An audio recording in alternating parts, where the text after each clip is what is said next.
السلام علیکم ناظرین، وائس آف پالیٹکس کے ساتھ میں ہوں آپ کا میزبان احسن مبین۔ ناظرین، پاکستان تحریک انصاف کی جانب سے اسلام آباد میں 8 سپتمبر کو جلسے کا اعلان کیا گیا ہے۔ اس سے پہلے بھی گزشتہ جلسوں کی طرح کیا یہ جلسہ کینسل کر دیا جائے گا یا یہ جلسہ کامیاب ہوگا، اس بارے میں ہم گفتگو کرتے ہیں سیکرٹری جنرل پاکستان تحریک انصاف لاہور حافظ ذیشان صاحب سے۔ السلام علیکم سر۔ وعلیکم السلام۔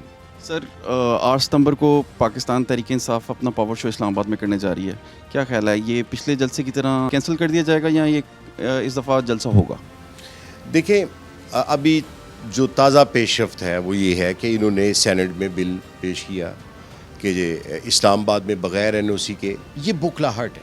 یعنی پاکستان کی جو سب سے بڑی سیاسی جماعت ہے اس کو اپنی سیاسی جدوجہد کے لیے ایک اس کا جو جمہوری حق ہے وہ اس سے محروم رکھا گیا۔ جب ہم جلسے کی کال دیتے ہیں، خوف زدہ اور نااہل اور نالائق حکمران جو ہیں وہ اس کو رکاوٹ ڈالنے کے لیے کبھی دفعہ 144 نافذ کر دیتے ہیں، لیکن اس کے باوجود دفعہ 144 صرف پی ٹی آئی کے لیے لگتی ہے، جبکہ اسی دفعہ 144 کے نفاذ کے دوران ہی جماعت اسلامی کو دھرنے کی اجازت ہے، تحریک لبیک کو دھرنے کی اجازت ہے۔ تو یہ بکھلاہٹ ہے، لیکن اس کے باوجود 8 ستمبر کو پورا پاکستان جو ہے وہ اس جلسے کی تیاری کر رہا ہے۔ انشاءاللہ یہ عمران خان صاحب کے بغیر تحریک انصاف کا سب سے بڑا پاور شو ہونے جا رہا ہے۔ سر، جیسے ابھی آپ نے ذکر کیا کہ سینٹ میں ایک بل پیش کیا گیا ہے کہ بغیر اجازت جلسہ کرنے پہ 3 سال کی سزا ہوگی، تو کیا آپ کو لگتا ہے کہ صرف پی ٹی آئی کا جلسہ روکنے کے لیے، عوام کو خوفزدہ کرنے کے لیے کیا جا رہا ہے؟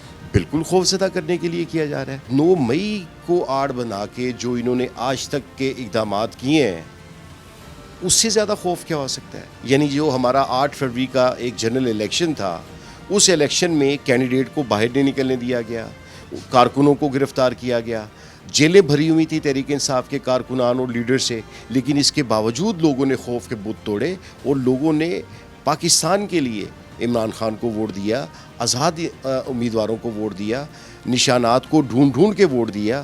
یہ ایک انقلاب تھا جو ان کو سمجھ نہیں آ رہا۔ اگر پاکستان تحریک انصاف میں یہ یونٹی نہ ہوتی، اس کا کارکن ایکٹیو نہ ہوتا، اس کی جڑیں عوام تک نہ ہوتی، تو جتنا کچھ یہ کر چکے ہیں شاید اس جماعت کا وجود بھی نہ رہتا۔ لیکن تحریک انصاف منظم سیاسی جدوجہد پرامن جاری رکھے گی۔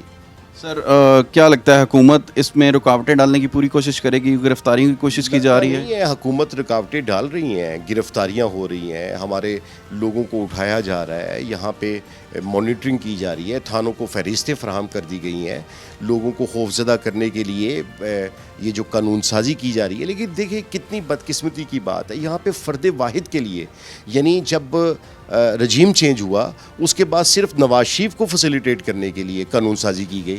پچھلے 1.5 سال میں جو ان کا عمران خان صاحب کی حکومت کے بعد جو ان کا دور تھا 1.5 سال کا، اس میں پبلک کے لیے کچھ نہیں کیا۔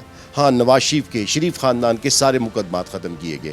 آج دیکھ لیں جسٹس فائز عیسیٰ کے لیے قانون سازی کے لیے راستے ہموار کیے جا رہے ہیں، بولیاں لگائی جا رہی ہیں۔ مولانا فضل الرحمان صاحب جو ایک اصولی اور شورا کے مشورے کے بعد اپنا ایک سٹانس لے کے بیٹھے ہیں، ان کو قائل کیا جا رہا ہے۔ کبھی صدر مملکت وہاں جاتے ہیں، کبھی وزیر اعظم جاتے ہیں، کبھی محسن نقوی صاحب جاتے ہیں۔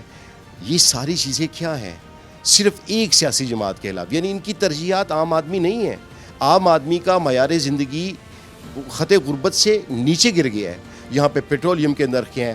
اب آپ کسی بھی گھر کے بجلی کے بل کو دیکھ لیں، وہ جو 200 یونٹ سے 300 یونٹ سے زائد کی وہ معافی تھی، وہ کسی ایک بل میں بھی آئی ہے؟ سب ڈرامہ، قوم کو یہ گمراہ کر رہے ہیں، قوم کو یہ بیوقوف بنا رہے ہیں۔ اب میں آپ کو چیلنج کر رہا ہوں، یہ ٹی وی کے سامنے کر رہا ہوں، کیمرے کے سامنے کر رہا ہوں، آپ کسی بھی گھر کے جا کے بجلی کا بل چیک کر لیں۔ صرف ایک انہوں نے لچک دی ہے، جو آخری تاریخ تھی اس کو ایکسٹینڈ کر دیا کہ آپ اتنی تاریخ۔ یہ تو ان کا حال ہے۔ ان کا ہدف کیا ہے کہ تحریک انصاف کے کارکن کو کیسے دبانا ہے؟ ان کا ہدف کیا ہے کہ پاکستان تحریک انصاف کو جلسے سے روکنا ہے۔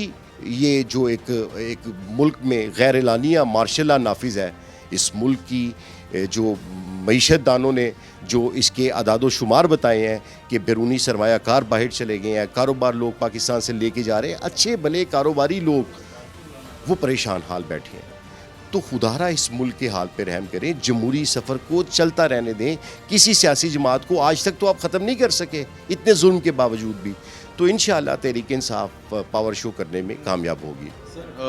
حکومتی وزراء کا کہنا ہے کہ کیونکہ پاکستان تحریک انصاف کے پاس اب اس طرح کی اسٹریٹ پاور نہیں رہی, تو اس لیے یہ بار بار جلسے ملتوی کر رہے ہیں اور یہ بھی ایک ناکام پاور شو ہوگا. جی بالکل, تو پھر کرنے دینا اجازت, ایکسپوز ہونے دیں. ہمارے پاس لوگ نہیں ہیں نا, تو ہمیں جلسے کی اجازت دے دیں, آسانی سے ہونے دیں جلسے. یہ بکرو چہرے لوگوں کو گمراہ کرتے ہیں, قوم کو پتہ ہے. یہ ابھی جو 8 فروری کو ان کو جوتے پڑے ہیں, یہ ابھی اس سے انہوں نے کوئی سبق نہیں سیکھا. تو اگر تحریک انصاف میں صلاحیت نہیں ہے جلسہ کرنے دی, تو انہیں ایکسپوز ہونے دیں, کرنے دیں جلسہ. سر جیسے پاکستان تحریک انصاف کے کارکنان سوشل میڈیا پہ بہت ایکٹیو ہیں اور پی ٹی آئی کی قیادت سے بھی کافی نالاں نظر آتے ہیں لاسٹ جو جلسہ ملتوی کیا گیا اس کے بعد. کیا پاکستان تحریک انصاف کی لیڈرشپ میں اندرونی اختلافات ہیں جس کی وجہ سے یہ سب ہو رہا ہے؟ دیکھیں, ایک چیز تو ہمیں سمجھنی پڑے گی. اگر بیرسٹر گوہر پاکستان تحریک انصاف کے چیئرمین ہیں, تو عمران خان صاحب کا ان پہ اعتماد ہے, اور اگر عمران خان کا ان پہ اعتماد ہے تو پوری پارٹی کا ان پہ اعتماد ہے. پوری پارٹی کا جو ہماری پنجاب کی لیڈرشپ ہے, جو ہماری مرکز میں بیٹھے ہیں عمر ایوب صاحب, یہ ساری ٹیم, اس پہ اتفاق ہے. یہ اس طرح کی چیزیں جان بوجھ کے اچھالتے ہیں تاکہ تفریق نظر آئے, اختلاف نظر آئے, لیکن ایسا کچھ نہیں ہے. تحریک انصاف منظم سیاسی پرامن ایک جماعت ہے. انشاءاللہ یہ اپنا طویل جو سفر انہوں نے مشکل میں کاٹا ہے, اب آسانی کی طرف بڑھے ہیں. اینڈ پہ مریم نواز صاحبہ کی کارکردگی کے بارے میں آپ کیا کہیں گے؟ میں نے ابھی ایک کارکردگی تو بتائی کہ جو بلند و بالا دعوے کیے گئے بجلی کے بلوں کے حوالے سے, وہ ذرا دیکھ لیں, گھر گھر جا کے سروے کر لیں. اس انٹرویو سے زیادہ عام آدمی کے مسائل ضروری ہیں. آپ ان سے پوچھیں کہ انہوں نے بجلی کے لیے کیا فراڈ کیا. پہلے تو 0 سے 500 یونٹس تک کی بات کی گئی, پھر 200 سے تجاوز کر گئے, اور آج وہ بل بھی آ گئے ہیں لوگوں کے گھروں میں. تو جو ریلیف آیا وہ ذرا دیکھ لیں. بہت شکریہ سر, تھینک یو سو مچ. جی ناظرین, ہمارے ساتھ موجود تھے سیکرٹری جنرل تحریک انصاف لاہور حافظ ذیشان. ان کا کہنا تھا کہ انشاءاللہ 8 ستمبر کو پاکستان تحریک انصاف اسلام آباد میں ایک بھرپور شو کرے گی. مزید نئی ویڈیوز کے ساتھ ایک بار پھر حاضر ہوں گے, تب تک کے لیے اللہ حافظ.